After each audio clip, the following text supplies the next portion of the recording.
Very un-Filipino raw o hindi ugaling Pinoy ang ginawa ni Senator Amy Marcos sa kapatid niyang si Pangulong Bongbong Marcos.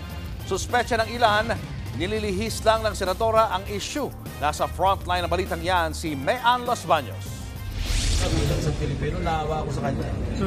Naaawa at ramdam daw ni Senador Ping Lacson ang sakit na posibleng nararamdaman ngayon ni Pangulong Bongbong Marcos, kasunod ng pandalaglag sa kanya ng sariling kapatid na si Senador Amy Marcos. Sa rally ng Iglesia ni Cristo, sinabi ng senadora na dati na raw nagdodroga ang Pangulo. Alam mo, that's very un-Filipino, ano? Kasi tayo, mag-aaway man yung magkapatid, di ba, nalilimit yung usapan within the confines of the home. Or at most, minsan, binubulong sa mga kaibigan, but not in front of hundreds of thousands of Filipinos, especially in a religious gathering. Wala raw nakikitang motibo si Lacson kundi politika. Ito naman ang pahayag dyan ni Senate President Tito Soto. Could be the defining moment of her political career.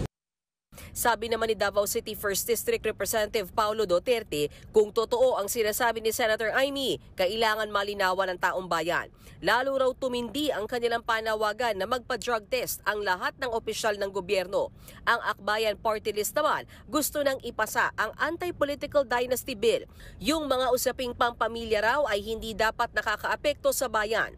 Pati si Presidential Advisor for Poverty Alleviation Secretary Larry Gadon naman nagalit din kay Amy. Kaibigan kita pero hindi ganyan dapat ang ginagawa mo. Sinisira mo yung pangalan ng buong pamilya nyo.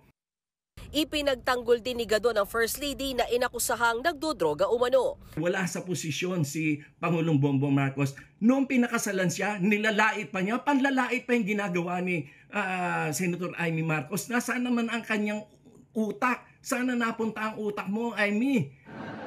Tingin ni Gadon, nag-iingay si Senator Amy dahil malapit na raw kumanta ang umano'y bagman ng senadora. Malapit na kumanta yung iyong bagman dyan sa Ilocos, yung mga DPWH projects na yan. At sa aming narinig din na si Diskaya pala ay contributor sa campaign mo. Wala pang bagong pahayag tungkol dyan si Senator Amy Marcos. Nagbabalita mo lang sa Frontline, Mean Los Baños, News 5. Mga kapatid, Julius Babaw po. Para sa komprehensibo at makabuluhang balitaan at talakayan, mag-follow at mag-subscribe na sa social media pages ng News 5.